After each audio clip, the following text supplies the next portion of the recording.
Gaël Pénaud, Oui, effectivement, on arrivait à un âge où on avait peut-être le micro bien, voilà, merci. d'autres ambitions qu'effectivement être dans un grand cabinet avec les contraintes que ça peut avoir. Et on a souhaité avoir un cabinet à taille humaine, d'abord, et puis avec une volonté qu'on y soit bien. C'est-à-dire qu'on travaille sérieusement, mais on ne se prend pas au sérieux. Décidément, merci confrère. Et effectivement, la volonté, aussi bien l'équipe que les clients, sentent qu'on offre quelque chose de différent que peuvent offrir les autres cabinets, qui est une absence de. Donne-moi le micro. Oui. Non, non, c'est moi qui le tiens. C'est vous qui venez. Allez-y. Et donc une volonté effectivement d'offrir un autre concept de cabinet que celui qu'on connaît actuellement et qui malheureusement ne répond plus aux attentes ni des collaborateurs ni des clients. J'aurais plein de questions à vous poser à l'un et l'autre, parce que qu'est-ce que c'est qu'un cabinet d'avocats qui se crée dans un monde qui change aussi vite, avec l'intelligence artificielle, avec le numérique. Mais on va se concentrer sur deux petites questions, parce qu'on a peu de temps et j'aimerais qu'on aille à l'essentiel. Vous avez, je vous en remercie l'un et l'autre, commis chacun une tribune d'opinion et d'analyse sur les enjeux juridiques à la une d'Opinion Internationale. Tribune très très différente, qui montre d'ailleurs votre complémentarité l'un et l'autre. Alors j'ai une question pour chacun. Alors Gaël Pénaud, la tribune que vous avez publiée, le titre est très audacieux, Rémunération des dirigeants de l'association.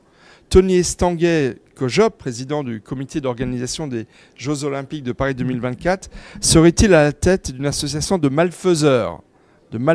Parce que, comme tout le monde l'a vu, il y a une querelle sur la rémunération de Tony Estanguet. Et en fait, dans votre article, vous expliquez que peut-être il a été mal conseillé ou sa défense n'a peut-être pas été aussi affûtée que ce que le droit finalement lui permettait de défendre. Alors, deux mots, si vous étiez l'avocat de Tony Estanguet, qu'est-ce que vous lui diriez en deux mots ? Et à travers Tony Estanguet, bien entendu, à des dirigeants de l'association, quelles qu'elles soient, s'ils ont des rémunérations importantes. Alors en tant qu'avocat conseil, je lui dirais qu'il aurait fallu venir me voir en amont, puisque c'est effectivement dès la mise en place du montage juridique qui a été choisi par Tony Estanguet et le COJOP qu'il faut voir un avocat et savoir si ce montage peut prêter le flanc à la critique. Et ça, c'est une des interrogations de l'article, puisque la défense laisse entendre que tout n'a pas été valablement étudié.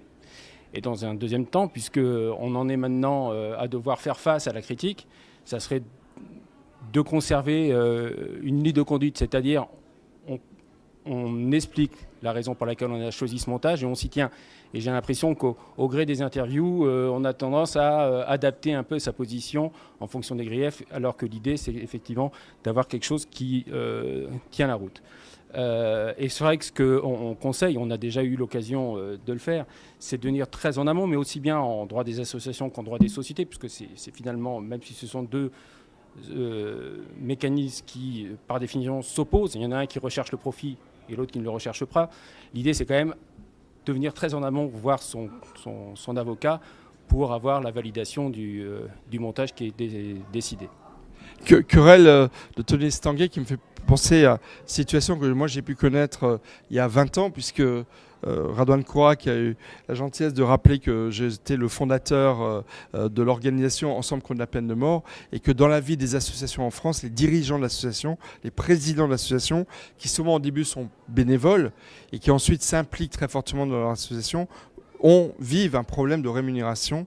Parce que sauf à évidemment avoir des moyens infinis, quand vous travaillez à fond dans une activité, même si elle est associative, se pose la question des rémunérations. Et effectivement, je confirme, moi en tant qu'ancien usager de cette situation, que rien n'est mieux que d'être bien conseillé en la matière. Les grandes associations ont besoin de grands dirigeants. Bon, et un mandat de dirigeant peut être aussi prenant et engageant qu'un mandat d'une société commerciale. On a donc besoin de dirigeants qui peuvent être rémunérés à leur juste valeur. Et c'est tout le problème qui a été, effectivement, tous les griefs qui ont pu être faits à l'égard de Tony Estanguet. C'est un grand homme pour quand même un événement exceptionnel.